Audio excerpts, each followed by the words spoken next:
अदे वाह लोड डाल के करते हैं अब professional programmer. Worst case scenario, shift को होल्ड करते हुए हमने इस सारे को सिलेक्ट किया, बैकस्पेस किया, कंट्रोल ई किया, ये देखिए उसने अपने आप फॉर्मेट किया, मैंने नहीं कुछ किया। तो मैंने इसे कंट्रोल एस किया, कोड की लाइन नंबर 13 के ऊपर जो 13 वाला कोड है ना, उसमें 13 वाला क्या कहते हैं उसे, वर्ड है ना, उसमें कोई एरर है। 13 है, अगर यार 13 तो मैं एग्जीक्यूट ही नहीं कर रहा, जीएस डाल जाता है, जी index.js 13:13। इस सारे को ऊपर वाले को मैं कमेंट आउट कर देता हूँ ताकि वो तंग ना करे ना अभी के लिए। कंट्रोल और फॉरवर्ड स्लैश बताता हूँ, फॉरवर्ड और बैक स्लैश में फ़र्क क्या होता है। जो फॉरवर्ड स्लैश वो होती है जो आगे की तरफ झुकी होती है, और बैक स्लैश वो होती है जो बैक। ये मुझे पहले बड़ा मसला रहा फॉरवर्ड बैक स्लैश। मैं कंट्रोल और फॉरवर्ड स्लैश दबाऊँगा तो उसकी वजह से कुछ लोग अभी मैसेज कर रहे हैं, मजाल है खोल कर देखूँ क्या नाम है, ना की बात आ जाती है कहीं। फिर इसे सेलेक्ट करके मैंने कंट्रोल और फॉरवर्ड स्लैश दबाना है, वैसे मैं देख लूँगा। तो उसकी वजह से वो कमेंट आउट हो गया। इससे मैं अब दोबारा कंट्रोल एस करूँगा तो अब देखते हैं कि क्या रिज़ल्ट है। उसने बता दिया, वो सारे का स्केल दे दिया। इस तरह यहाँ चेक कर रहे थे, बार बार मैसेज क्यों करे जा रहे। फिर बाद में ऐसा कंट्रोल ही करूँगा क्योंकि इतना खिलारा मुझे नहीं पसंद। चलें अब सही है, बाकी मैं वो मैसेज रीड कर देता हूँ ना का मसला नहीं बनाता किसी भी चीज़ को। अब बताए इस तरह क्या है कि अब हम इसमें ट्राई करेंगे क्यूब, हर चीज़ और ट्राई कर लेंगे। ऐसा मैं एक्सट्रीम पे नहीं ट्राई करूँगा, मुझे पता हो जाएगा। ओके, इसमें क्यूब यार क्या यार, इसे कमेंट आउट करो इस सारे को, ठीक है। ये जो यूज़लेस कोड है ना, इसे कमेंट आउट कर देते हैं कि यूज़फुल है बट वो पहले था ना, अब नहीं है।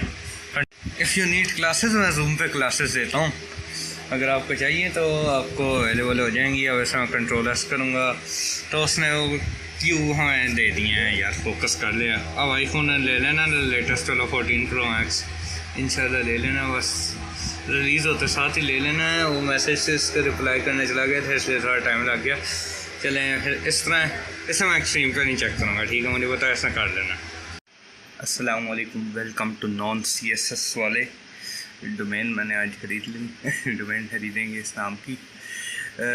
इसमें कल एक मिस्टेक थी, जैसा कि इसे एक्सट्रीम पे नहीं रन करते, इधर 9 कर दिया और इसे 3 का 10 कर दिया, इसे कंट्रोल एस कर दिया। टर्मिनल में हमने पहले अपना कंपाइलर देखें काम कर रहा है, उसके पास इनपुट फाइल है, इनपुट फाइल नहीं है, वो एरर दे रहा है। हम इनपुट फाइल index.c उसमें इनपुट कर देंगे, उसने हमें exe फाइल दे दी। मैं बड़ा बेसिक सा कोड जो IDE कोड एडिटर यूज़ करता हूँ, visual studio code, open source software है माइक्रोसॉफ्ट का। लैपटॉप चार्जिंग पे नहीं लगा हुआ, अडाप्टर की जो पावर सोर्स है ना वो इस वाले को लगी हुई है, हमारे बीस्ट को। मैं पावर केबल चेंज करके अब इसमें करेंगे, हम रन करेंगे इसे। इसमें आप देखें ना, एक चीज़ में मसला ये एंड पे भी कॉमा आ रहा है। उसके लिए फिर हम ऐसा कर लेंगे कि ये जो लूप है ना, उसमें एक इफ़ कंडीशन लगा देंगे। मैं टाइप तो नहीं ऐसा कर सकता, मैं टाइप करके आपको मिलता।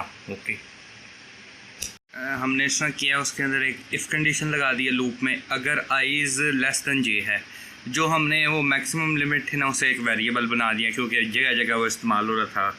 प्रोडक्टिव अप्रोच हमने लिया, पहले हमने उसे इनिशियलाइज़ कर दिया, उसे वैल्यू 9 दे दिया, एक ही स्टेप में उसकी डिक्लेरेशन और इनिशियलाइजेशन कर दिया।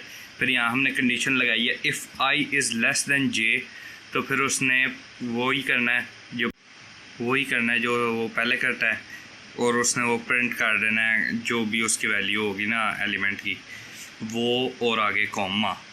एल्स अगर ये कंडीशन फॉल्स हो जाएगी तो उसने इस तरह करना है, उसे कॉमा के बगैर प्रिंट कर देना है। बट इसमें एक चीज़ है, ये वाली लाइन ऑफ कोड हमें दोनों जगह चाहिए। डुप्लीकेट का शॉर्टकट मुझे याद, अभी मैं आपको बड़ी मज़े की चीज़ बता दूँ। ये मैंने पेस्ट कर देना है, मैं कंट्रोल एस करूँगा, सेव हो गया।